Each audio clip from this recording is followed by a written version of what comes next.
أشهد أن لا إله إلا الله.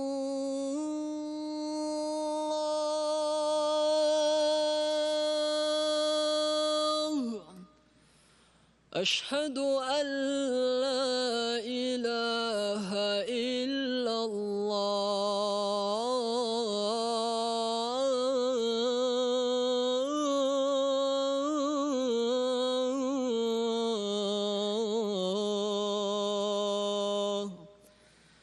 أشهد أن محمدًا رسول الله.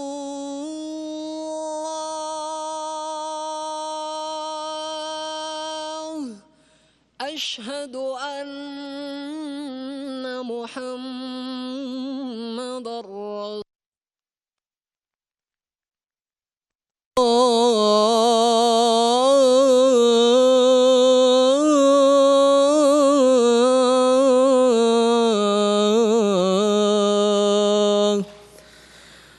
حي على الصلاة.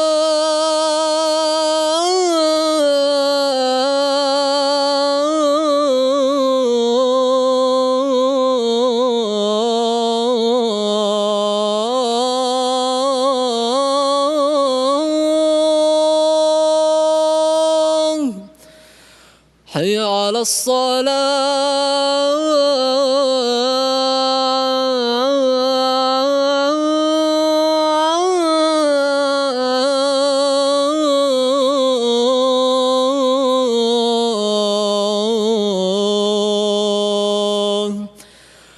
حي على الفلاح.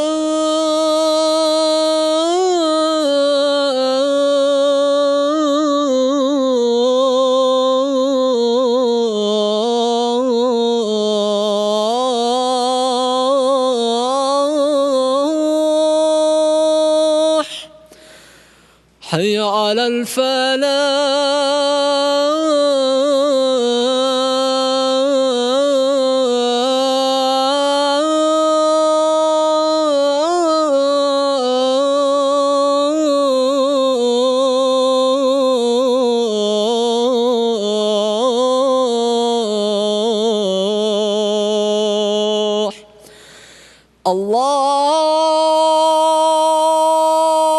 الله أكبر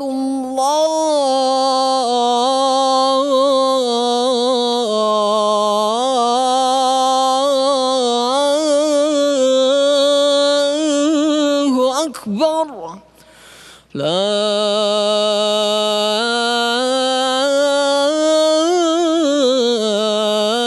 إله إلا الله.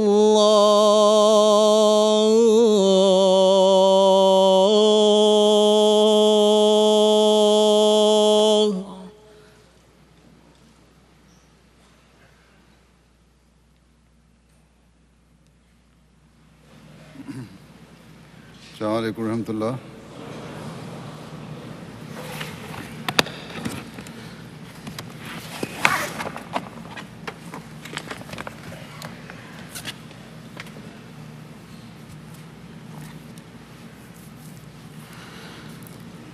أشهد أن لا إله إلا الله وحده لا شريك له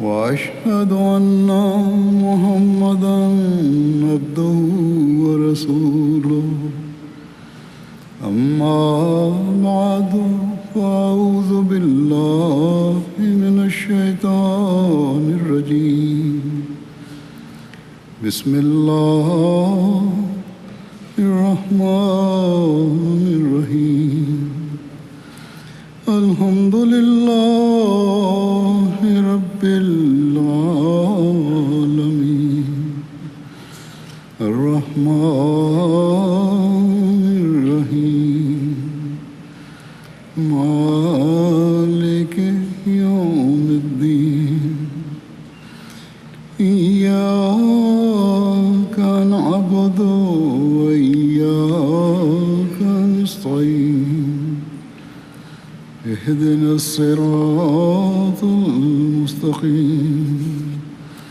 صراط الذين أنعمت عليهم غير المغضوب عليهم ولا الضالين.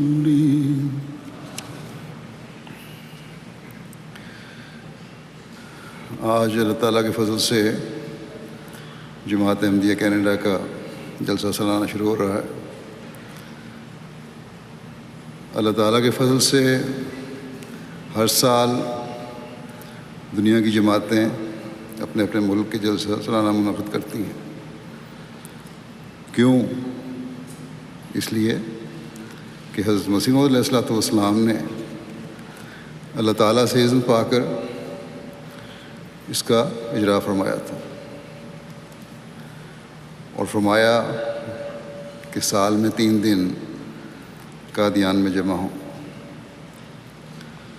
اس لیے جمع نہ ہوں کہ ہم نے کوئی میلہ کرنا ہے، کوئی لہو و لعب کرنی ہے، کھیل کود کرنا ہے، دنیاوی مقاصد کو حاصل کرنا ہے. نہیں، بلکہ اس لیے جمع ہوں کہ دینی علم میں اضافہ ہو اور معلومات وسیع ہوں. اس لیے جمع ہوں کہ معرفت ترقی پذیر ہو. معرفت کیا ہے؟ کسی چیز کا علم ہونا، اس کی گہرائی کو جاننا، یہ معرفت ہے. آپ کس معرفت میں ترقی کروانا چاہتے تھے؟ آپ چاہتے تھے کہ صرف سطحی طور پر ہی نہیں، اس بات کا اظہار نہ ہو سطحی طور پر کہ ہم مسلمان ہیں یا ہم کلمہ لا الہ الا اللہ محمد رسول اللہ پڑھنے والے ہیں، بلکہ اسلام لانے کے بعد اپنے ایمان میں ترقی کرنی ہے. آپ نے یہ فرمایا کہ لا الہ الا اللہ محمد رسول اللہ پڑھتے ہو تو اس بات کی تلاش کرو کہ اللہ تعالیٰ کیا ہے اور ہم سے کیا چاہتا ہے، اللہ تعالیٰ کے حقوق کیا ہیں اور ہم نے کس طرح ادا کرنے ہیں، اللہ تعالیٰ کے احکامات کو کس طرح سمجھنا ہے اور ان پر کس طرح عمل کرنا ہے۔ ہم نے حضرت محمد رسول اللہ صلی اللہ علیہ وسلم کو اللہ تعالیٰ کا رسول مانا ہے، خاتم الانبیاء مانا ہے، تو پھر آپ کے احکامات اور آپ کی سنت کو جاننے اور اس پر عمل کرنے کے راستے تلاش کرنے، اور آپ کی زندگی کیا تھی، اس کی معرفت کس طرح حاصل ہو، اس کے لیے حضرت عائشہ رضی اللہ عنہا کا جواب ہر تفصیل پر حاوی ہے جو آپ نے ایک سوال کرنے والے کو دیا تھا، جب اس نے حضرت صلی اللہ علیہ وسلم کی زندگی اور سیرت کے بارے میں پوچھا تو حضرت عائشہ نے جواب دیا کہ کیا تم نے قرآن نہیں پڑھا؟ بس جو قرآن کہتا ہے وہی آپ صلی اللہ علیہ وسلم کی زندگی کی اور ہر عمل کی تفصیل ہے۔ بس آپ صلی اللہ علیہ وسلم کے بارے میں یہ وہ معرفت ہے جو ایک مومن کو حاصل کرنے کی کوشش کرنی چاہیے، جس کے لیے قرآن کریم کو پڑھنا اور سمجھنا ضروری ہے۔ پھر حضرت مسیح موعود علیہ الصلوۃ والسلام نے فرمایا جلسے کا یہ مقصد ہے کہ روحانیت میں ترقی ہو، جب معرفت حاصل ہو جائے تو صرف علمی حد تک ہی یہ معرفت نہ رہے، بلکہ اس کو روحانیت میں اور عمل میں ترقی کا ذریعہ بننا چاہیے۔ اگر روحانیت میں ترقی نہیں تو جلسے میں شمولیت بے فائدہ ہے۔ پھر آپ نے فرمایا کہ جلسے کا ایک فائدہ یہ ہے اور اس کے لیے ہر آنے والے کو کوشش کرنی چاہیے کہ آپس کا تعارف بڑھے، اور صرف تعارف حاصل کر کے دنیا داروں کی طرح وقتی تعلق نہ ہو، بلکہ ہر احمدی کو دوسرے احمدی کے ساتھ محبت اور بھائی چارے میں کے تعلق میں ترقی کرنی چاہیے، اور یہ تعلق اتنا مضبوط اور مستحکم ہو جائے کہ کوئی بات اس تعلق میں رکھنا نہ ڈال سکے، اس کو توڑ نہ سکے۔ پھر آپ نے فرمایا کہ تقویٰ میں ترقی کرو۔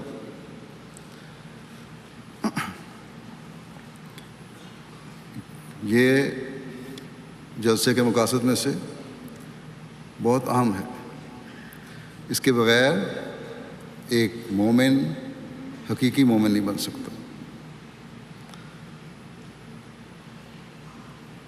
اور تقویٰ یہی ہے کہ جو علم حاصل کیا، جو روحانیت کا معیار حاصل کیا، اللہ تعالیٰ اور اس کے رسول سے جو محبت کا تعلق قائم کیا ہے، آپس کے تعلقات میں جو خوبصورتی پیدا کی ہے، اس میں اب دوام پیدا کرو، اسے باقاعدہ رکھو، اسے باقاعدہ اپنی زندگیوں کا حصہ بناؤ۔ بس یہ وہ باتیں تھیں جس کے لیے آپ علیہ السلام نے جلسے کا انعقاد فرمایا، اور فرمایا کہ ہر سال لوگ اس مقصد کے لیے قادیان آیا کریں۔ کتنے بابرکت جلسے ہوتے تھے وہ، جس میں خود حضرت مسیح پاک علیہ السلام شامل ہو کر براہ راست جماعت کو نصائح فرمایا کرتے تھے، افراد جماعت کی تربیت فرمایا کرتے تھے، ان کی روحانی پیاس بجھایا کرتے تھے۔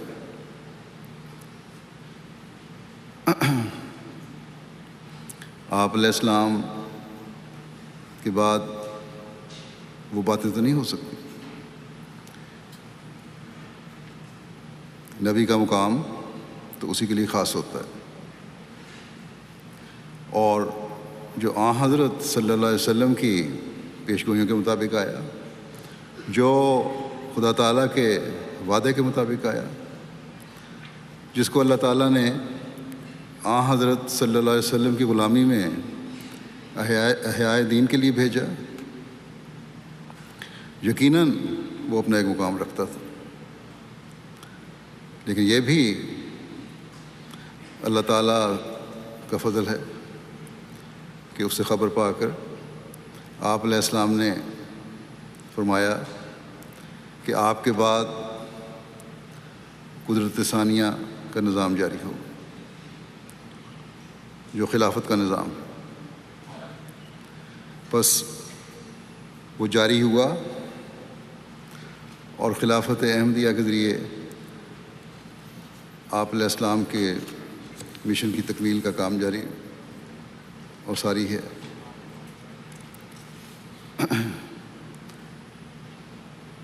جلسوں کا سلسلہ بھی اسی کی ایک کڑی ہے۔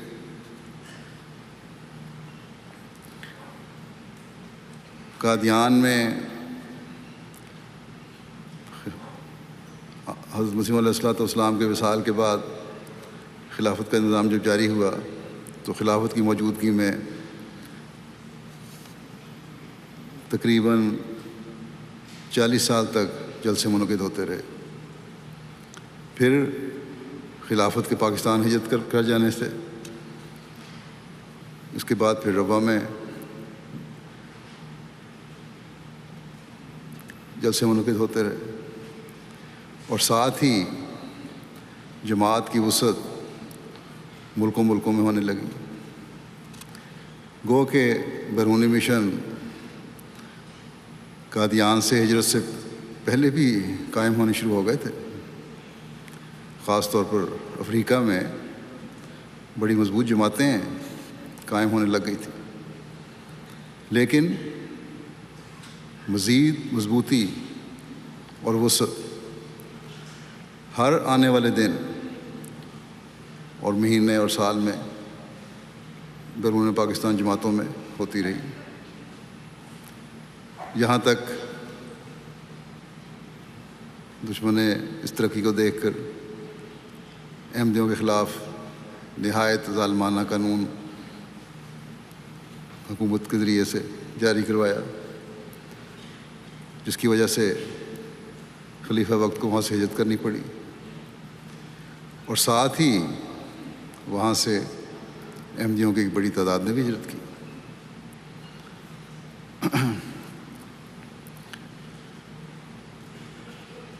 خلیفۃ المسیح رابع کے لندن ہجرت کا جانے کے بعد، جہاں لندن کے جلسوں نے ایک نیا موڑ لیا اور وسعت اختیار کی، وہاں دوسرے ممالک میں بھی جلسوں میں ایک نیا رنگ پیدا ہوا، اور پھر جس میں روز بروز ترقی ہوتی چلی گئی، اور آج ہر جگہ جلسوں کے ایک نئے رنگ ہیں۔ یہ تو اب ممکن نہیں کہ احمدیوں کی ایک بڑی تعداد جلسے کے لیے قادیان جائے، نہ ہی یہ ممکن ہے کہ جہاں خلیفہ وقت موجود ہے وہاں احمدیوں کی بڑی تعداد جلسے میں شامل ہو سکے۔ دنیا میں جس طرح جماعتیں پھیل رہی ہیں اور ترقی کر رہی ہیں، ضروری تھا کہ ہر ملک میں جہاں بھی جماعت ہے اس نہج پر جلسے منعقد کیے جائیں، جس طرح حضرت مسیح موعود علیہ الصلوۃ والسلام نے کے زمانے میں ہوتے تھے۔ سال میں کم از کم ایک مرتبہ آپ علیہ السلام نے ہمیں اپنی حالتوں میں تبدیلیاں پیدا کرنے کے لیے تربیتی مقصد کے لیے جمع ہونے کا فرمایا تھا۔ بس آپ بھی آج یہاں اس لیے جمع ہیں کہ اس مقصد کو پورا کریں جو حضرت مسیح موعود علیہ الصلوۃ والسلام نے بیان فرمایا تھا۔ ہر سال آپ اس مقصد کے لیے جمع ہوتے ہیں، اور اس سال خاص طور پر آپ اس لیے یہاں جمع ہوئے ہیں کہ جماعت کے قیام کے 50 سال پورے ہو گئے ہیں۔ بعضوں کو اس سے اختلاف بھی ہوگا شاید، لیکن کوئی نہ کوئی معیار مقرر کرنا پڑتا ہے۔ تو جب سے جماعت کی رجسٹریشن ہوئی ہے اس کو معیار مقرر کر کے 50 سال گنے جاتے ہیں، ورنہ احمدی تو شاید یہاں پہلے احمدی کہا جاتا ہے کہ 1919 میں آ گئے تھے۔ تو بہرحال جماعت یہ سال اپنے جماعت اس ملک میں جماعت کے قیام کے 50 سال منا رہی ہے۔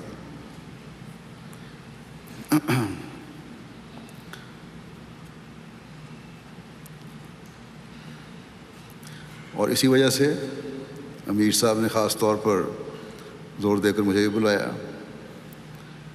کہ جماعت کینیڈا اس سال 50 سال کے حوالے سے مختلف فنکشنز بھی کر رہی ہے، اور یہ جلسہ بھی اس لحاظ سے امید ہے کہ بڑا ہوگا، اس لیے آئیں۔ جیسا کہ میں نے کہا کہ جب خلیفہ وقت کی موجودگی ہو تو لوگ بھی زیادہ آتے ہیں۔ اس سال اس وجہ سے میرے آنے کی وجہ سے بیرونی ممالک سے بھی کافی لوگ آئے ہوں گے اور آ رہے ہوں گے۔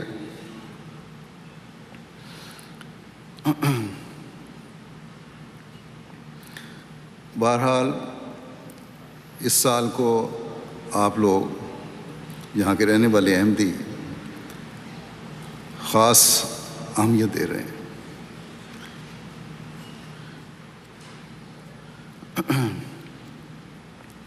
لیکن ہر احمدی کو یاد رکھنا چاہیے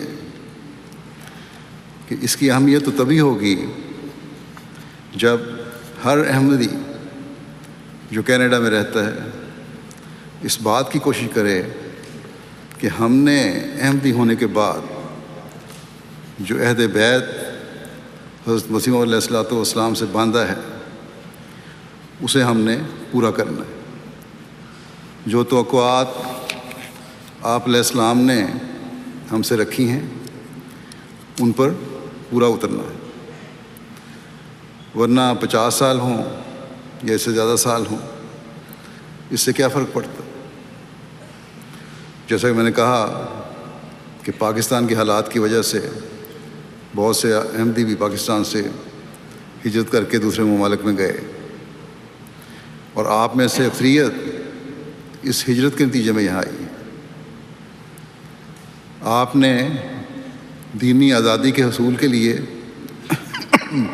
ہجرت کی ہے، اور یہاں کی حکومت نے آپ کو اس لیے یہاں کی شہریت دی تاکہ آپ آزادی سے اپنی مذہبی تعلیمات پر عمل کر سکیں۔ بس یہاں کے رہنے والے ہر احمدی کی علاوہ اس عہد کے جو وہ کرتا ہے کہ میں دین کو دنیا پر مقدم رکھوں گا، ایک بہت بڑی ذمہ داری ہے کہ جس مقصد کے لیے ہجرت کی اس کو حاصل کرنے کی کوشش کریں، اپنی نسلوں کو بتائیں کہ ہم پاکستان میں ایسے حالات سے آئے، اور یہاں جو حالات بہتر ہوئے ہیں وہ اس بات کا تقاضا کرتے ہیں کہ ہم اللہ تعالیٰ کا حقیقی شکر گزار بندہ بنتے ہوئے اس کے احکامات پر عمل کرنے والے بنے۔ حضرت مسیح موعود علیہ الصلوۃ والسلام سے بیعت کے وقت بھی جو عہد کیا ہے ہم نے اسے پورا کریں۔ جس میں سے ایک یہ بھی ہے کہ میں قرآن کریم کی حکومت کو بکلی اپنے پر لاگو کروں گا۔ اس زمانے میں جس جامع رنگ میں یہ تمام باتیں جو احکامات ہیں حضرت مسیح علیہ الصلوۃ والسلام نے ہمارے سامنے رکھی ہیں، اس کو دیکھنے کی ضرورت ہے، کیونکہ آپ علیہ السلام سے بہتر اللہ تعالیٰ اور اس کے رسول صلی اللہ علیہ وسلم کے کلام اور باتوں کو اور کوئی نہیں سمجھ سکتا۔ آپ علیہ السلام نے جس نہج پر رہنمائی فرمائی ہے اسی کو اختیار کر کے ہم دینی احکامات اور اللہ تعالیٰ کے کلام پر مزید غور کر کے اپنے ذہنوں کو روشن اور اپنے ایمانوں کو پختہ کر سکتے ہیں۔ اس ضمن میں حضرت مسیح علیہ السلام نے ہمیں بے شمار نصائح فرمائی جو علم و عمل میں پختہ کرنے کے لیے ضروری ہیں۔ آپ علیہ السلام ہم سے بیعت لینے کے بعد ہمارا ایک معیار دیکھنا چاہتے ہیں۔ جلسوں کا مقصد بھی یہی معیار حاصل کرنے کی کوشش کرنا۔ بس اس بات کو ہمیشہ ہر احمدی کو سامنے رکھنا چاہیے۔ اس وقت شاید بعض لوگ صرف جلسے پر تو آ گئے لیکن پوری توجہ سے نہ سن رہے ہوں، بعض تھکے ہوئے ہوں گے سفر کی وجہ سے، شاید اونگ بھی رہے ہوں۔ ان سب کو میں کہتا ہوں کہ یہ باتیں میں جو بیان کرنے لگا ہوں ان کو غور سے سنیں اور اس وقت توجہ سے اپنے ہوش و حواس میں کو قائم رکھتے ہوئے بیٹھنے کی تو کوشش کریں۔ آدھا گھنٹہ یا 40 منٹ کوئی ایسی چیز نہیں جو آدمی برداشت نہ کر سکے۔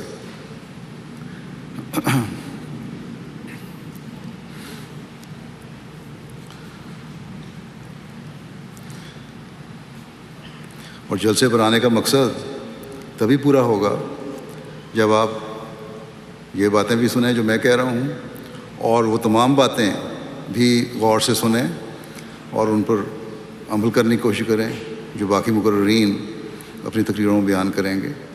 بہت سی باتیں ایسی ہوتی ہیں جو ایمان کو بڑھانے والی بھی ہیں، روحانیت میں ترقی دینے والی بھی ہیں، اور وقتی طور پر صرف نعرے لگا کر ان سے حاض نہ اٹھائیں بلکہ پھر انہیں اپنی زندگیوں کا حصہ بھی بنائیں۔ میں چند باتیں جیسا کہ میں نے کہا حضرت مسیح علیہ الصلوۃ والسلام کے الفاظ میں بیان کروں گا تاکہ آپ علیہ السلام کا کلام براہ راست کانوں میں پڑے اور دل و دماغ میں اترے اور وہ روحانی تبدیلی پیدا ہو جو حضرت مسیح علیہ السلام ہم سے چاہتے ہیں۔ حضرت مسیح علیہ السلام ایک جگہ فرماتے ہیں کہ میں نے بارہا اپنی جماعت کو کہا ہے کہ تم میرے اس بیعت پر بھروسہ نہ کرنا، اس بیعت پر ہی بھروسہ نہ کرنا، اس کی حقیقت تک جب تک نہیں پہنچو گے تب تک نجات نہیں۔ فرمایا کشر پر صبر کرنے والا مغز سے محروم رہتا ہے۔ یعنی اگر تم صرف اس بات پر خوش ہو جاؤ کہ مجھے پھل کا چھلکا یا خول مل گیا ہے تو یہ تو کوئی چیز بے فائدہ چیز ہے، اصل پھل سے تو تم محروم رہ جاؤ گے۔ عقل مند وہی ہے جو پھل حاصل کرنے کی کوشش کرتا ہے، نہ کہ صرف چھلکا۔ پھر آپ نے فرمایا کہ اگر مرید عامل نہیں تو پیر کی بزرگی اسے کچھ فائدہ نہیں دیتی۔ یعنی اگر بیعت میں آئے ہو اور اپنی عملی حالت درست نہیں کرتے صرف اس بات پر خوش ہو کہ میں نے جس کو مانا ہے وہ اللہ تعالیٰ کا فرستادہ ہے. اللہ تعالیٰ کے فرستادے کی بزرگی اپنی جگہ بے شک حق ہے، ٹھیک ہے، لیکن ماننے والے کو فائدہ اس بزرگی سے تبھی ہوگا جب اس کا عمل بھی اس بزرگ سے مطابقت رکھتا ہوگا، اسے کہنے کے مطابق ہوگا. آپ نے فرمایا جب کوئی طبیب کسی کو نسخہ دے اور وہ نسخہ لے کر طاق میں رکھ دے تو اسے ہرگز فائدہ نہیں ہوگا، کیونکہ فائدہ تو اس پر لکھے ہوئے عمل کا نتیجہ ہے. جو نسخہ دیا گیا ہے اس کے مطابق دوائی بناؤ، جب دوائی خریدو پھر استعمال کرو، تبھی تو فائدہ ہوگا. فرمایا کہ جس سے وہ خود محروم ہے، یعنی خود ہی نسخہ تو لے لیا لیکن محروم کر دیا اپنے آپ کو، عمل نہ کر کے، اس کا استعمال نہ کر کے. فرمایا کشتی نوح کا بار بار مطالعہ کرو اور اس کے مطابق اپنے آپ کو بناؤ. اور پھر آپ فرماتے ہیں قد افلح من زکاہا، یعنی یقیناً وہ کامیاب ہو گیا جس نے تقویٰ کو پروان چڑھایا. فرمایا یوں تو ہزاروں چور، زانی، بدکار، شرابی، بدماش حضرت صلی اللہ علیہ وسلم کی امت ہونے کا دعویٰ کرتے ہیں، مگر کیا وہ در حقیقت ایسے ہیں؟ ہرگز نہیں. امتی وہی ہے جو آپ صلی اللہ علیہ وسلم کی تعلیمات پر پورا کاربند ہے. پھر ایک موقع پر بیعت کے معیار کے بارے میں مزید کھول کر فرمایا کہ اسی طرح جو بیعت اور ایمان کا دعویٰ کرتا اور کرتا ہے دعویٰ کرتا اس کو ٹٹولنا چاہیے کہ کیا میں چھلکا ہی ہوں یا مغز. جب تک مغز پیدا نہ ہو، ایمان، محبت، اطاعت، بیعت، اعتقاد، مریدی، اسلام کا مدعی ہونا سچا مدعی نہیں ہے. یاد رکھو کہ یہ سچی بات ہے کہ اللہ تعالیٰ کے حضور مغز کے سوا چھلکے کی کچھ بھی قیمت نہیں. خوب یاد رکھو کہ معلوم نہیں موت کس وقت آ جائے، لیکن یہ یقینی امر ہے کہ موت ضرور ہے. بس میرے دعویٰ پر ہرگز کفایت نہ کرو اور خوش نہ ہو جاؤ. وہ ہرگز فائدہ رساں چیز نہیں جب تک انسان اپنے آپ پر بہت موتیں وارد نہ کرے اور بہت سی تبدیلیوں اور انقلابات میں سے ہو کر نہ نکلے. وہ انسانیت کے اصل مقصد کو نہیں پا سکتا. یہ موتیں کیا ہیں؟ یہ دین کو دنیا پر مقدم کرنا ہے. دنیا کی چکا چوند سامنے ہے، قدم قدم پر یہاں ان ملکوں میں خاص طور پر اللہ تعالیٰ کے راستے سے ہٹانے کی کوشش میں دنیاوی سامان کیے گئے ہیں. ان سے بچنا. پھر آپ فرماتے ہیں کہ اب دنیا کی حالت دیکھو کہ ہمارے نبی کریم صلی اللہ علیہ وسلم نے تو اپنے عمل سے یہ دکھایا کہ میرا مرنا اور جینا سب کچھ اللہ تعالیٰ کے لیے ہے. اور یا اب دنیا میں مسلمان موجود ہیں، کسی سے کہا جاوے کہ کیا تو مسلمان ہے تو کہتا ہے الحمدللہ. جس کا کلمہ پڑھتا ہے اس کی زندگی کا اصول تو خدا کے لیے تھا، مگر یہ دنیا کے لیے جیتا اور دنیا کے لیے ہی مرتا ہے، اس وقت تک کہ غرغرہ شروع ہو جاوے، آخری وقت پہنچ جاوے، سانس نکلنے لگ جائے.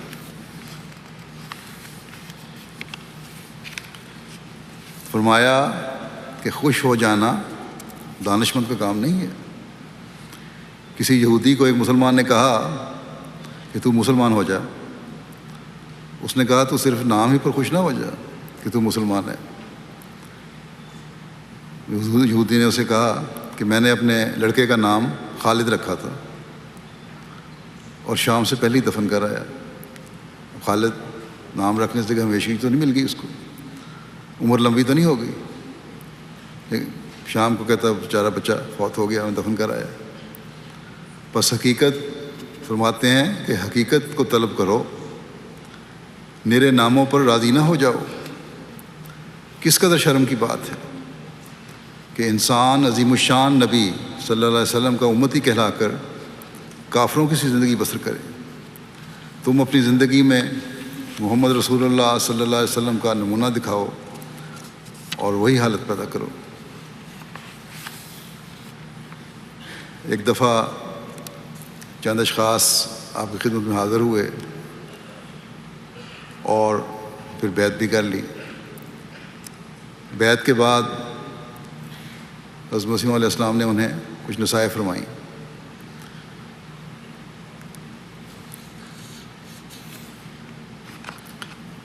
ہم نے فرمایا کہ آدمی کو بیعت کر کے صرف یہی نہیں ماننا چاہیے کہ یہ سلسلہ حق ہے، اور اتنا ماننے سے اسے برکت ہوتی ہے۔ فرمایا کہ نیک بنو، متقی بنو، یہ وقت دعاؤں میں گزارو۔ پھر مزید فرمایا آپ نے فرمایا کہ قرآن شریف میں اللہ تعالیٰ نے ایمان کے ساتھ عمل صالح بھی رکھا ہے۔ عمل صالح اسے کہتے ہیں جس میں ایک ذرہ بھر فساد نہ ہو۔ یاد رکھو کہ انسان کے عمل پر ہمیشہ چور پڑا کرتے ہیں۔ وہ کیا ہیں؟ ریاکاری، کہ جب انسان دکھاوے کے لیے ایک عمل کرتا ہے، عجب، کہ وہ عمل کر کے اپنے نفس میں خوش ہوتا ہے کہ بڑے نیکی کا کام کر دیا میں نے، اور قسم قسم کی بدکاریاں اور گناہ جو اس سے صادر ہوتے ہیں، ان سے اعمال باطل ہو جاتے ہیں۔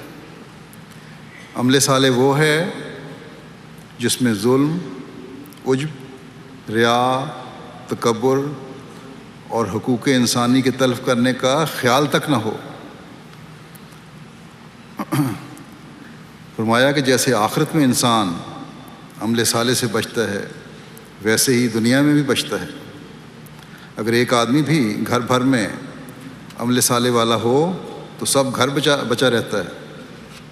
سمجھ لو کہ جب تک تم میں عمل صالح نہ ہو، صرف ماننا فائدہ نہیں کرتا۔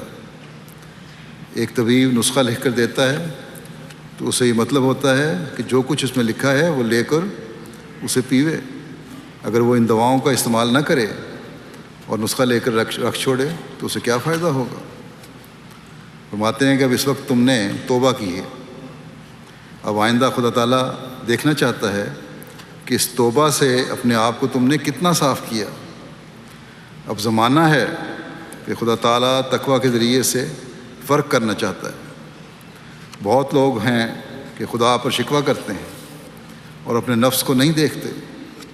انسان کے اپنے نفس کے ظلم ہی ہوتے ہیں، ورنہ اللہ تعالیٰ رحیم و کریم ہے۔ جو کچھ انسان اگر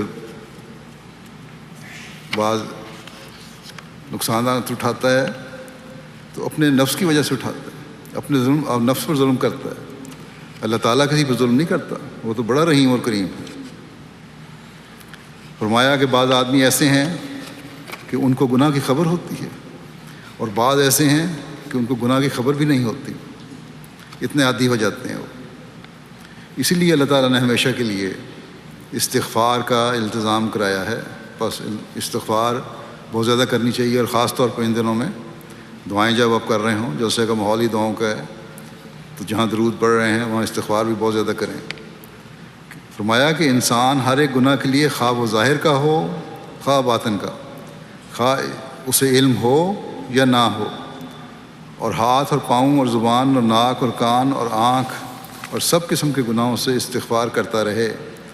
آج کل آدم علیہ السلام کی دعا پڑھنی چاہیے، ربنا ظلمنا انفسنا وَإِن لَّمْ تَغْفِرْ لَنَا وَتَرْحَمْنَا لَنَكُونَنَّ مِنَ الْخَاسِرِينَ، کہ اے ہمارے رب، ہم نے اپنی جانوں پر ظلم کیا، اور اگر تو نے ہمیں معاف نہ کیا اور ہم پر رحم نہ کیا تو گھاٹا پانے والوں میں سے ہو جائیں گے۔ فرماتے ہیں یہ دعا اول ہی سے قبول ہو چکی ہے۔ جب سے یہ دعا اللہ تعالیٰ نے سکھائی اس وقت سے یہ تو قبول ہو گئی۔ غفلت سے زندگی بسر مت کرو، یہ دعا سکھائی اس لیے کہ قبول کی جائے، پس سنجیدگی سے یہ دعا کرنی چاہیے۔ فرمایا کہ غفلت سے زندگی بسر مت کرو۔ جو شخص غفلت سے زندگی نہیں گزارتا، ہرگز امید نہیں کہ وہ کسی فوق طاقت بلا میں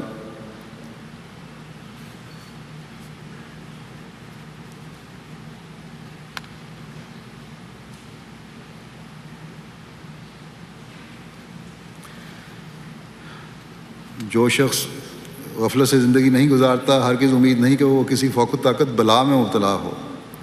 اگر غفلت سے زندگی نہیں گزر رہی تو کسی بلا میں مبتلا نہیں ہو سکتے۔ کوئی بلا بغیر اذن کے نہیں آتی۔ فرمایا کہ جیسے مجھے یہ دعا الہام ہوئی تھی کہ رب کلو شعین خادموں کا رب فافظنی ونصرنی ورحمنی، یہ بھی دعا بہت پڑھنی چاہیے۔ ایک موقع پر ایک مجلس میں حضرت مولوی عبدالکریم صاحب نے عرض کی کہ حضور باہمی اتفاق اور اتحاد پر بھی کچھ فرمائیں۔ اس پر آپ نے کچھ نصائح فرمائیں جن کا کچھ حصہ میں یہاں بیان کرتا ہوں۔ فرمایا کہ میں دو ہی مسئلے لے کر آیا ہوں، اول خدا کی توحید اختیار کرو، دوسرے آپس میں محبت اور ہمدردی ظاہر کرو۔ وہ نمونہ دکھلاؤ کہ غیروں کے لیے کرامت ہو۔ یہی دلیل تھی جو صحابہ میں پیدا ہوئی تھی۔ کنتم اعداء فالف بین قلوبکم، یاد رکھو تالیف ایک اعجاز ہے۔ یاد رکھو جب تک تم میں ہر ایک ایسا نہ ہو کہ جو اپنے لیے پسند کرتا ہے وہی اپنے بھائی کے لیے پسند کرے، وہ میری جماعت میں سے نہیں ہے۔ فرمایا کہ یاد رکھو بغض کا جدا ہونا مہدی کی علامت ہے، اور کیا وہ علامت پوری نہ ہوگی؟ یعنی مہدی کے آنے پر آپس میں کینے اور بغض دور ہوں گے۔ فرمایا کہ کیا پوری نہ ہوگی؟ وہ ضرور ہوگی، تم کیوں صبر نہیں کرتے؟ جیسے طبی مسئلہ ہے کہ جب تک بعض امراض میں کلا کما نہ کیا جاوے مرض دفع نہیں ہوتا۔ میرے وجود سے انشاءاللہ ایک صالح جماعت پیدا ہوگی۔ باہمی عداوت کا سبب کیا ہے؟ بخل ہے، رعونت ہے، خود پسندی ہے۔ فرمایا جو اپنے جذبات پر قابو نہیں پا سکتے، یہ جماعت تو انشاءاللہ بنے گی، اور دنیا میں اللہ تعالیٰ کے فضل سے بڑے بڑے مخلصین پیدا ہو رہے ہیں۔ فرمایا کہ جو اپنے جذبات پر قابو نہیں پا سکتے اور باہم محبت اور اخوت سے نہیں رہ سکتے، جو ایسے ہیں وہ یاد رکھیں کہ وہ چند روزہ مہمان ہیں، جب تک کہ عمدہ نمونہ نہ دکھائیں۔ میں کسی کے سبب سے اپنے اوپر اعتراض لینا نہیں چاہتا۔ ایسا شخص جو میری جماعت میں سے ہو کر میرے منشا کے موافق نہ ہو وہ خشک ٹہنی ہے، اس کو اگر باغبان کاٹے نہیں تو کیا کرے؟ خشک ٹہنی دوسری سب شاخ کے ساتھ رہ کر پانی تو چوستی ہے، مگر وہ اس کو سرسبز نہیں کر سکتا، بلکہ وہ شاخ دوسری کو بھی لے بیٹھتی ہے۔ بس ڈرو میرے ساتھ وہ نہ رہے گا جو اپنا علاج نہ کرے۔ بس وہ لوگ جو آپس میں رنجشوں کو بڑھاتے ہیں ان کے لیے بڑے خوف کا مقام ہے۔ جب ہم نے اس زمانے میں اس شخص کو ماننا ہے جو ہماری اصلاح کے لیے آیا ہے، تو پھر ہمیں اس کے لیے کوشش بھی کرنے کی ضرورت ہے، اس کی باتوں کو بھی ماننے کی ضرورت ہے اور ان پر عمل کرنے کی ضرورت ہے۔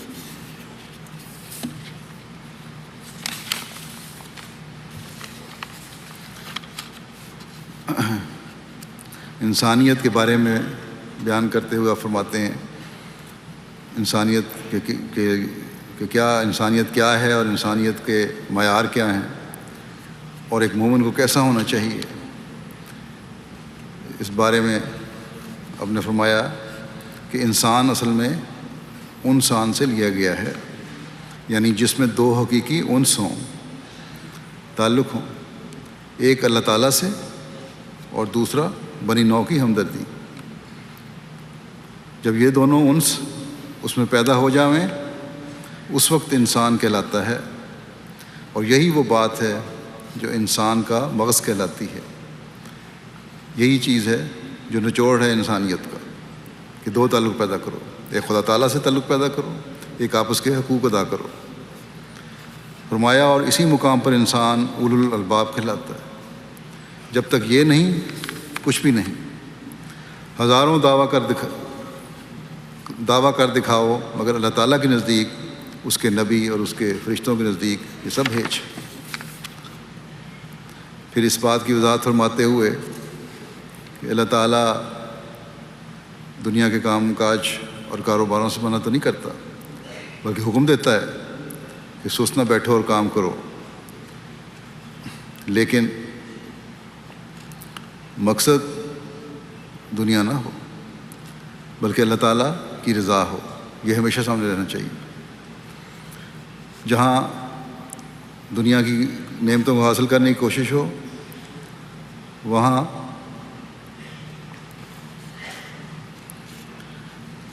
آخرت کی حسنات کے حاصل کرنے کے لیے بھی پوری کوشش کی ضرورت ہے۔ اس مضمون کو بیان فرماتے ہوئے ایک موقع پہ آپ نے فرمایا کہ اللہ تعالیٰ نے جو یہ دعا تعلیم فرمائی ہے کہ ربنا آتنا فی الدنیا حسنۃ وفی الآخرۃ حسنۃ، اس میں بھی دنیا کو مقدم کیا ہے، لیکن کس دنیا کو؟ حسنۃ دنیا کو، جو آخرت میں حسنات کا موجب ہو جاوے۔ اس دعا کی تعلیم سے صاف سمجھ میں آ جاتا ہے کہ مومن کو دنیا کے حصول میں حسنات الآخرہ کا خیال رکھنا چاہیے، اور ساتھ ہی حسنۃ دنیا کے لفظ میں ان تمام بہترین ذرائع حصول دنیا کا ذکر آ گیا ہے جو ایک مومن مسلمان کو حصول دنیا کے لیے اختیار کرنی چاہیے۔ دنیا کو ہر ایسے طریق سے حاصل کرو، دنیا کو ہر ایسے طریق سے حاصل کرو جس کے اختیار کرنے سے بھلائی اور خوبی ہو۔ بس دنیا کو حاصل کرنا منع نہیں، لیکن اس لیے حاصل کرو اور اس طریق سے حاصل کرو کہ جس میں بھلائی ہو، خوبی ہو، نہ کہ دوسروں کو نقصان پہنچا کر، دوسروں کے حقوق غصب کر کے، دوسروں کے مالوں پر قبضہ کر کے۔ فرمایا نہ وہ طریق جو کسی دوسرے بنی نوع انسان کی تکلیف رسائی کا موجب ہو، نہ ہم جنسوں میں کسی عار و شرم کا باعث۔ ایسی دنیا بے شک حسنۃ الآخرت کا موجب ہوگی۔ ایسی دنیا جب تم کماؤ گے تو یہ دنیا آخرت کے لیے بھی حسنات کا باعث بنے گی، کیونکہ ایسی دنیا کمانے والے پھر اللہ تعالیٰ کی خاطر اور اس کی مخلوق کی خاطر، اس کے دین کی خاطر خرچ کرنے والے بھی ہوتے ہیں۔ پھر آپ فرماتے ہیں کہ ہماری جماعت میں وہی داخل ہوتا ہے جو ہماری تعلیم کو اپنا دستور العمل قرار دیتا ہے اور اپنی ہمت اور کوشش کے موافق اس پر عمل کرتا ہے، لیکن جو محض نام رکھا کر تعلیم کے موافق عمل نہیں کرتا، وہ یاد رکھے خدا تعالیٰ اس جماعت کو ایک خاص جماعت خدا تعالیٰ نے اس جماعت کو ایک خاص جماعت بنانے کا ارادہ کیا ہے، اور کوئی آدمی جو دراصل جماعت میں نہیں ہے محض نام لکھانے سے جماعت میں نہیں رہ سکتا۔ مطلب حقیقت میں اگر جماعت کی تعلیم پر عمل نہیں کر رہا اور ان سب باتوں پہ عمل نہیں کرتا تو فرمایا کہ نام لکھانے سے جماعت میں نہیں رہ سکتا۔ اس پر کوئی نہ کوئی وقت ایسا آ جائے گا کہ وہ الگ ہو جائے گا۔ اس لیے جہاں تک ہو سکے اپنے اعمال کو اس تعلیم کے ماتحت کرو جو دی جاتی ہے۔ اعمال پروں کی طرح ہیں، بغیر اعمال کے انسان روحانی مدارج کے لیے پرواز نہیں کر سکتا۔ جس طرح پرندے پروں سے اٹھتے ہیں، اپنے اعمال، انسان کے اعمال جو ہیں وہ اس کو روحانی طور پر اڑاتے ہیں، اور ان اعلیٰ مقاصد کو حاصل نہیں کر سکتا جو ان کے نیچے اللہ تعالیٰ نے رکھے ہیں۔ پرندوں میں فہم ہوتا ہے، اگر وہ اس فہم سے کام نہ لیں تو جو کام ان سے ہوتے ہیں نہ ہو سکیں۔ مثلا شہد کی مکھی میں اگر فہم نہ ہو تو وہ شہد نہیں نکال سکتی، اور اسی طرح نامہ بر کبوتر جو ہوتے ہیں، کبوتروں کو تجوید کرتے ہیں، جو خط ایک جگہ سے دوسری جگہ لے کے جاتے ہیں، ان کو اپنے فہم سے کس قدر کام لینا پڑتا ہے، کس قدر دور دراز کی منزلیں وہ طے کرتے ہیں۔ پرانے زمانے میں اسی کو استعمال کیا جاتا تھا، اور خطوط کو پہنچاتے ہیں۔ اسی طرح پر پرندوں سے عجیب عجیب کام لیے جاتے ہیں۔ بس پہلے ضروری ہے کہ آدمی اپنے فہم سے کام لے اور سوچے جو کام میں کرنے لگا ہوں یہ اللہ تعالیٰ کے احکام کے نیچے اور اس کی رضا کے لیے ہے یا نہیں۔ بس ہر کام سے پہلے یہ سوچنا چاہیے کہ جو کام میں کرنے لگا ہوں اس کی کام کرنے کی مجھے دین اجازت دیتا ہے، اللہ تعالیٰ اس کی اجازت دیتا ہے، جائز ہے کہ نہیں ہے۔ یہ نہیں کہ دنیا کمانے کے لیے ہر ناجائز طریقے کو اختیار کرنا شروع کر دے انسان۔ فرمایا کہ جب یہ دیکھ لے اور فہم سے کام لے تو پھر ہاتھوں سے کام لینا ضروری ہوتا ہے، سستی اور غفلت نہ کرے۔ ہاں یہ دیکھ لینا ضروری ہے کہ تعلیم صحیح ہو۔ کبھی ایسا بھی ہوتا ہے کہ تعلیم صحیح ہوتی ہے لیکن انسان اپنی نادانی اور جہالت سے یا کسی دوسرے کی شرارت یا غلط بیانی کی وجہ سے دھوکے میں پڑ جاتا ہے۔ اس لیے خالی و ذہن ہو کر تحقیق کرنی چاہیے۔ فرمایا تقویٰ کی اہمیت بیان کرتے ہوئے کہ ہمیں جس بات پر مامور کیا ہے وہ یہی ہے کہ تقویٰ کا میدان خالی پڑا ہے۔ تقویٰ ہونا چاہیے، نہ یہ کہ تلوار اٹھاؤ، یہ حرام ہے۔ اگر تم تقویٰ کرنے والے ہوگے تو ساری دنیا تمہارے ساتھ ہوگی۔ بس تقویٰ پیدا کرو۔ جو لوگ شراب پیتے ہیں یا جن کے مذہب کے شعائر میں شراب جزو اعظم ہے، ان کو تقویٰ سے کوئی تعلق نہیں ہو سکتا۔ وہ لوگ نیکی سے جنگ کر رہے ہیں۔ بس اگر اللہ تعالیٰ ہماری جماعت کو ایسی خوش قسمت دے اور انہیں توفیق دے کہ وہ بدیوں سے جنگ کرنے والے ہوں اور تقویٰ اور طہارت کے میدان میں ترقی کریں، یہی بڑی کامیابی ہے اور اس سے بڑھ کر کوئی چیز مؤثر نہیں ہو سکتی۔ اس وقت کل دنیا کے مذاہب کو دیکھ لو کہ اصل غرض تقویٰ مفقود ہے اور دنیا کی وجاہتوں کو خدا بنایا گیا ہے۔ حقیقی خدا چھپ گیا ہے اور سچے خدا کی حد تک کی جاتی ہے، مگر اب خدا چاہتا ہے کہ وہ آپ ہی مانا جاوے اور دنیا کو اس کی معرفت ہو۔ جو لوگ دنیا کو خدا سمجھتے ہیں وہ متوکل نہیں ہو سکتے۔ فرمایا کہ خدا تعالیٰ کا شدید عذاب آنے والا ہے، بڑا انذار فرمایا آپ نے، اور وہ خبیث اور طیب میں ایک امتیاز کرنے والا ہے۔ وہ تمہیں فرقان عطا کرے گا جب دیکھے گا کہ تمہارے دلوں میں کسی قسم کا فرق باقی نہیں رہا۔ اگر کوئی بیعت میں تو اقرار کرتا ہے کہ دین کو دنیا پر مقدم کروں گا، مگر عمل سے وہ اس کی سچائی اور وفائے عہد ظاہر نہیں کرتا، تو خدا کو اس کی کیا پرواہ ہے؟ اگر اس طرح پر ایک نہیں 100 بھی مر جائیں تو ہم یہی کہیں گے کہ اس نے اپنے اندر تبدیلی نہیں کی، اور وہ سچائی اور معرفت کے نور سے جو تاریکی کو دور کرتا اور دل میں یقین اور لذت بخشتا ہے دور رہا اور اس لیے ہلاک ہوا۔ بس دنیا کی آج بھی جو حالت ہے وہ اس فکر میں ڈالنے والی ہے کہ دنیا کا انجام کیا ہونے والا ہے۔ گزشتہ دنوں ایک صاحب کہنے لگے کہ بڑی تیزی سے تباہی کی طرف دنیا جا رہی ہے، تو ہمارا کیا ہوگا؟ تو اس کا جواب تو حضرت مسیح علیہ السلام نے اپنے ایک شعر میں بھی دے دیا، جہاں بھی تفصیل بیان کی کہ آگ ہے پر آگ سے وہ سب بچائے جائیں گے جو کہ رکھتے ہیں خدائے ذل و جائب سے پیار۔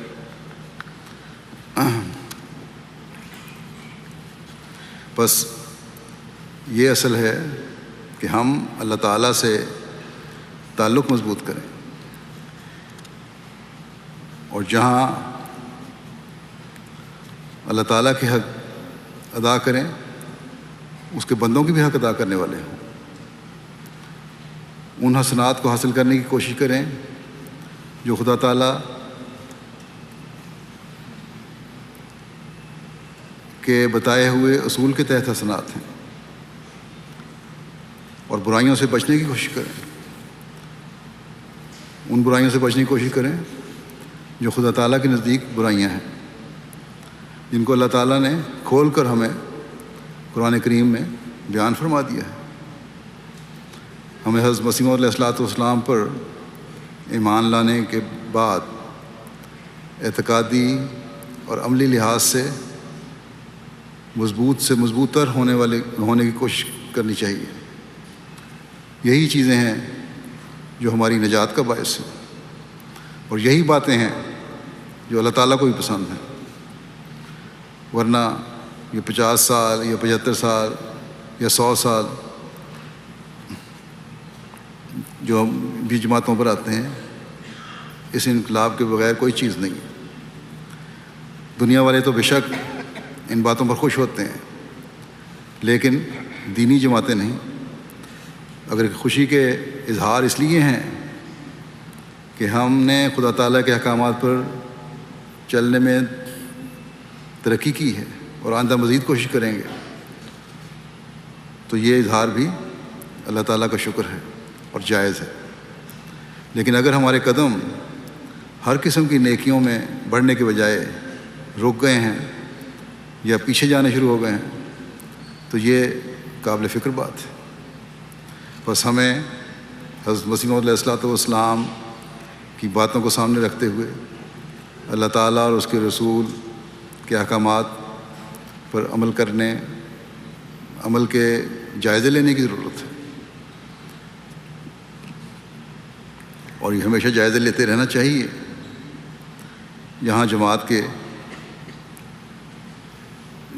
جب جماعت کے 75 سال پورے ہوں انشاءاللہ، تو ہم کہہ سکیں کہ ہم نے دین کو دنیا پر مقدم رکھنے کا جو عہد کیا تھا اس پر نہ صرف ہم قائم ہیں بلکہ اس میں ترقی کرنے والے ہیں۔ اللہ تعالیٰ سب کو اس کی توفیق عطا فرمائے۔ جلسے کے دنوں میں یہ 3 دن خاص طور پر میں پہلے بھی کہہ چکا ہوں کہ دعاؤں میں گزاریں، اور جلسے کا جو مقصد ہے یہاں کے پروگراموں کو سننے کا، اس پہ بھرپور حاضر ہو کر اس کو سنیں۔ اللہ تعالیٰ سب کو اس کی بھی توفیق عطا فرمائے۔